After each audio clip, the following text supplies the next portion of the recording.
Okay. So in this hyperplane mainly does the classification task. All the classes that lies on the left side refer to one class, and on the right side refer to another class. And this you can see the margin between these two classes gives the scope for misqualification that we may have in real life applications. So like these are also these two vectors, the black one which you can see are known as sport vectors, and that just lie on the top of our margin that we define. So first of all, I will be importing the libraries here, and then I will generate a random data set which I will plot, and then I will be using sport vector machine to classify them. So this is the thing that I'm doing here. This is our importing library. sklearn I'm using for our sport vector machine module, and later I will be using it to measure accuracy of our sport vector machine model. So this is how I'm generating our random data. Just X is some our data, and Y is some our label.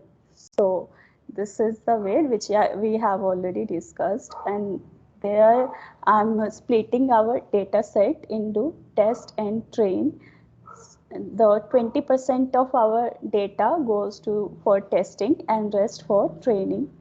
So this is the plotting part. I am using a scatter plot for our randomly generated data.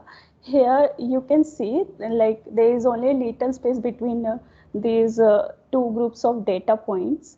So like just for a hypothesis, I am taking a non-linear kernel for classification for that is a hyperplane that I'm using.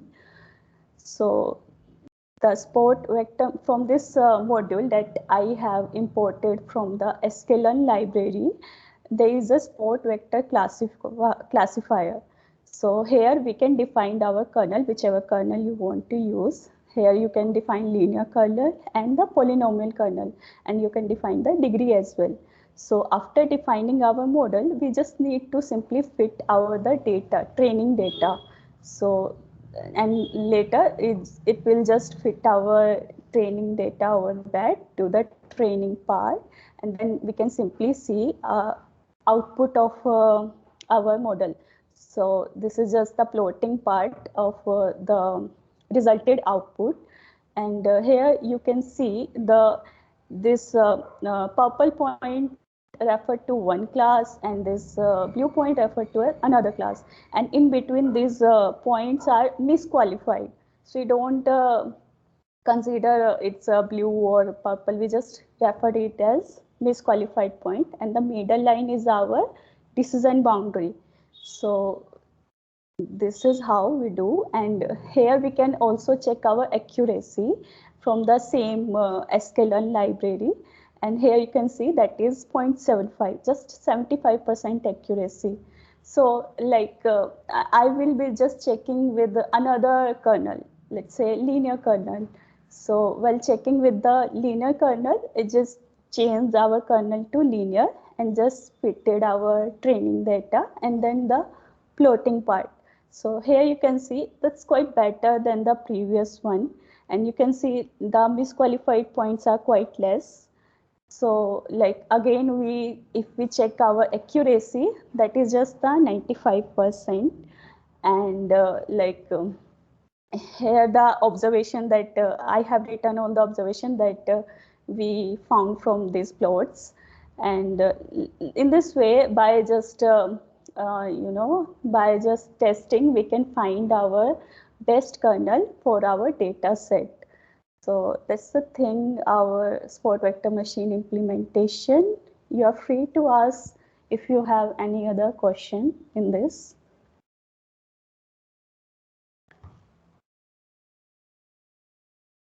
Is there any question?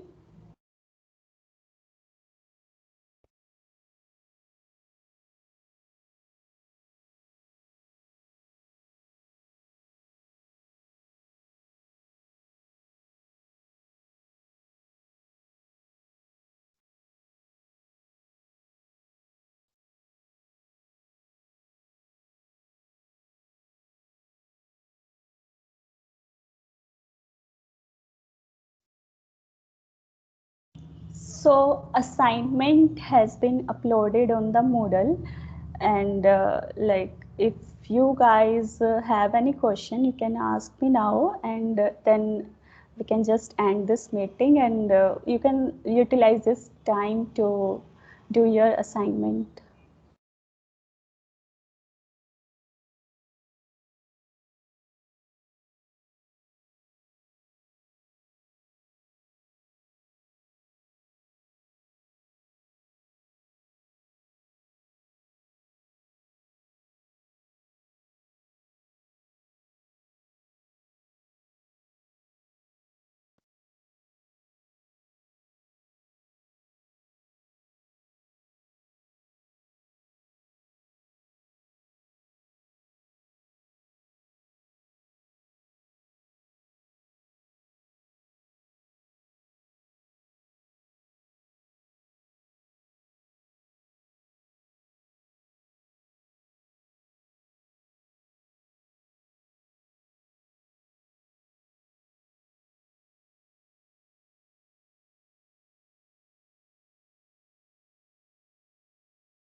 So I'll be uploading this notebook, and till 5 you guys must be in the meeting, and you may do your assignment part during this meeting.